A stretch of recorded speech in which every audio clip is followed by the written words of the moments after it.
Bom dia, pessoal! Mais um programa Ferramentas da Consciência, começando aqui diretamente do Espaço Alcalino, espaço que patrocina esse programa, que faz esse programa poder ser possível. Inclusive, ele acontece aqui na sede do Espaço Alcalino, então eu quero convidar você, né, aquele merchanzinho clássico, entra lá, @Espaco Alcalino, segue, faz esse movimento de gratidão que ajuda muito aqui esse programa a continuar no ar. E também já aproveita, curte esse vídeo, se inscreve no canal se você não é inscrito, né?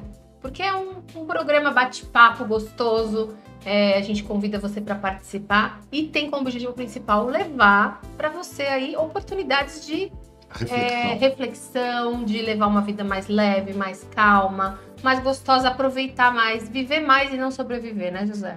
O nosso inconsciente, inclusive, ele tem uma atuação muito maior do que o nosso consciente. Porque o consciente você controla. E por que é tão importante a fala, né? Para que a gente se ouça, né?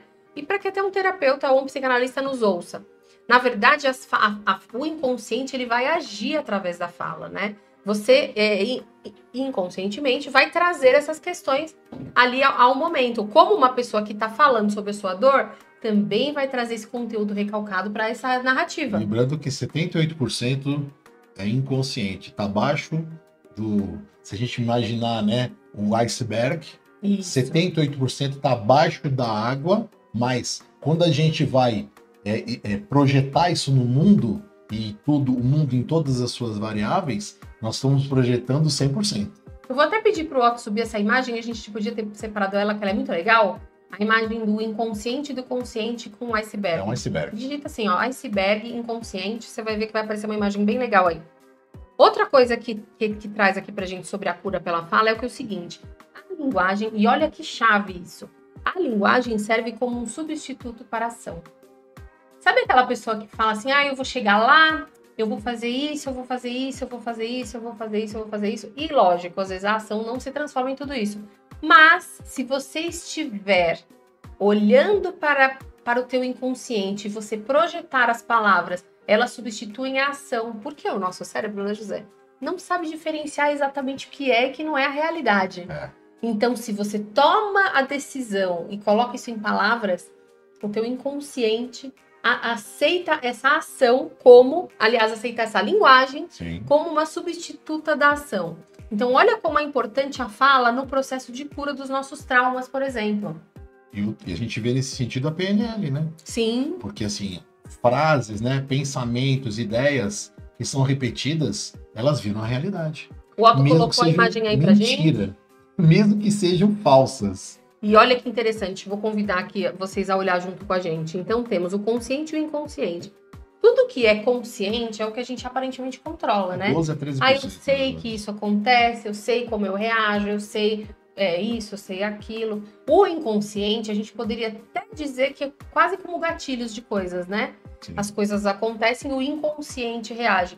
Mas o que eu quero chamar a atenção é a dimensão do que a gente tem como consciente e a dimensão do que a gente tem como inconsciente. Aí nós vamos para o Jung, né? O Jung, ele muitas empresas usam um protocolo dele.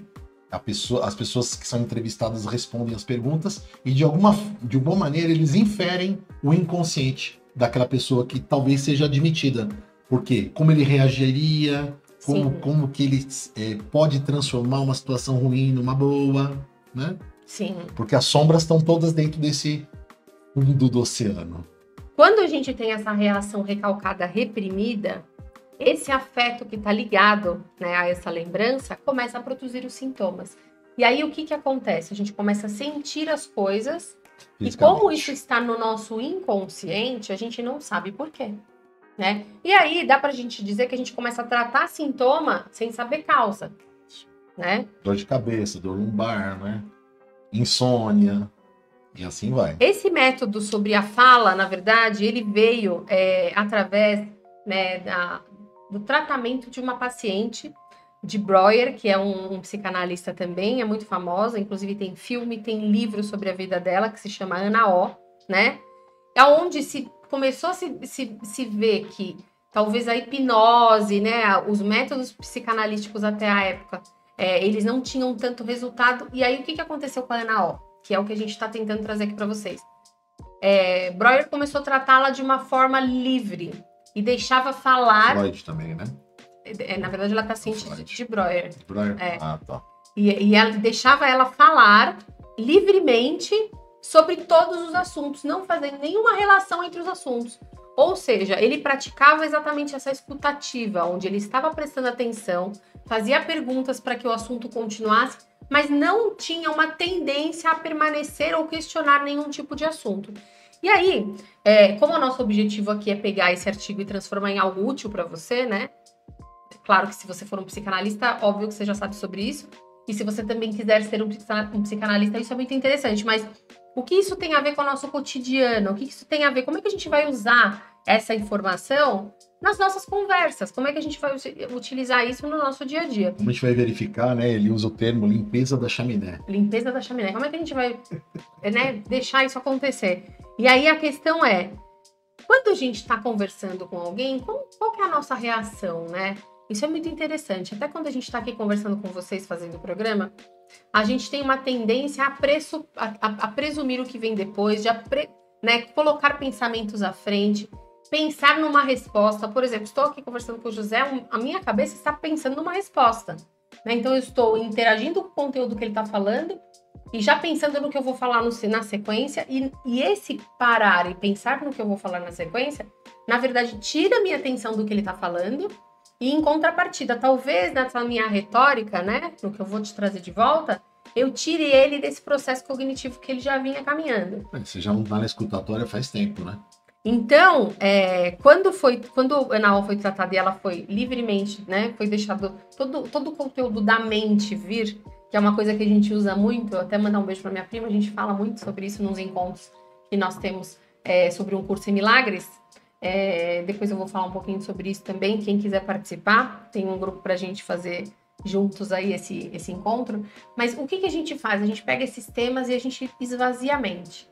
E pratica o não julgamento nesse momento. Porque se esse assunto converge com um outro assunto, talvez pareça não ter relevância. Mas a gente está falando de inconsciente. E quando a gente está falando de inconsciente, o inconsciente faz links, às vezes, não imaginados, né? Ilógicos, né?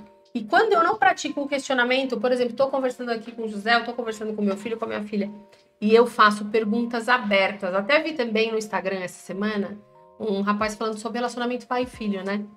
E ele falava assim de como a gente, como pais, às vezes tolhe muito os comportamentos dos filhos, né? Ele deu um exemplo assim, o filho chega em casa e fala: pai, eu quero ter cabelo azul.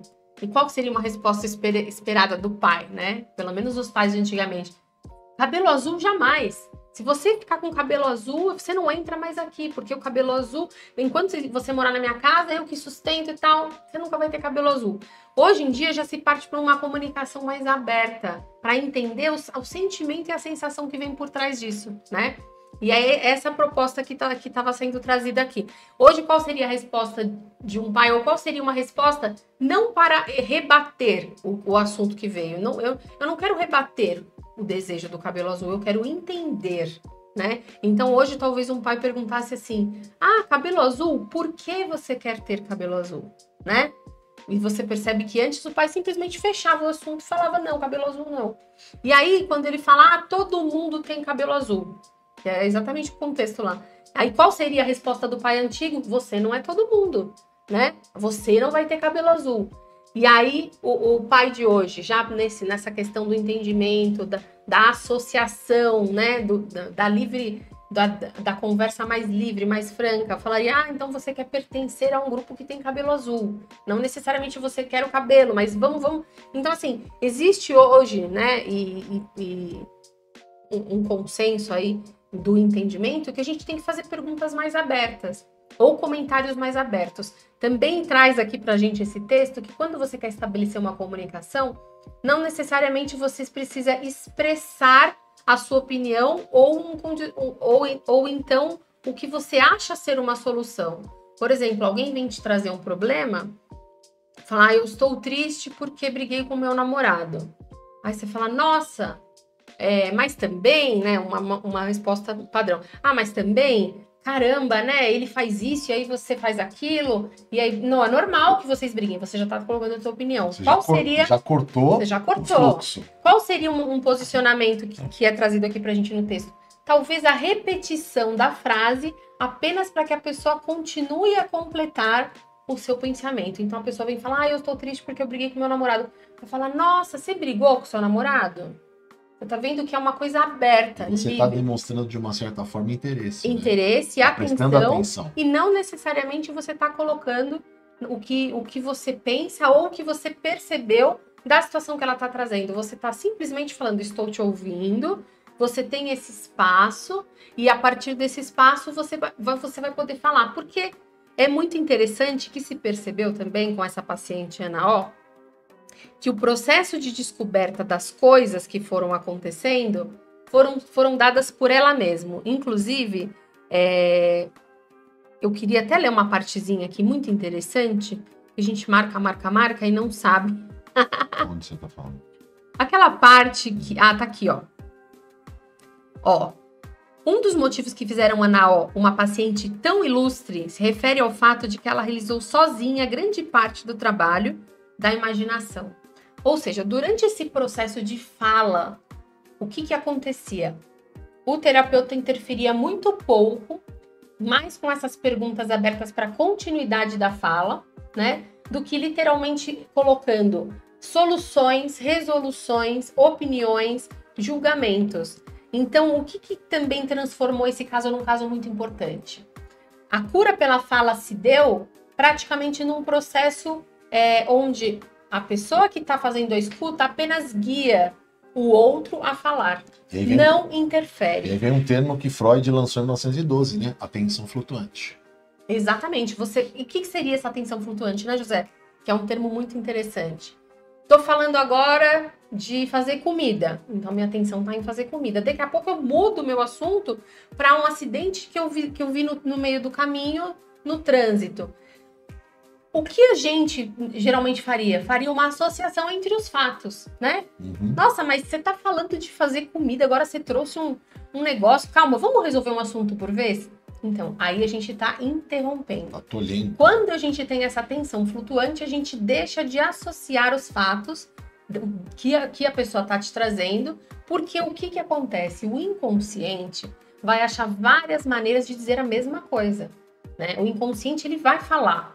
E ele vai procurar em cada situação o que é a grande dor daquela pessoa. O ouvinte pode sim, depois de um tempo, ver o que essas situações têm em comum. Mas isso não necessariamente vai fazer com que ele coloque isso para a pessoa que fala. Porque o que a gente tem que entender, o que mais importante é que o que cura na fala não é a opinião alheia. A opinião alheia às vezes bloqueia esse processo. É o processo contínuo de poder falar e ser escutado sem julgamento ou sem opiniões.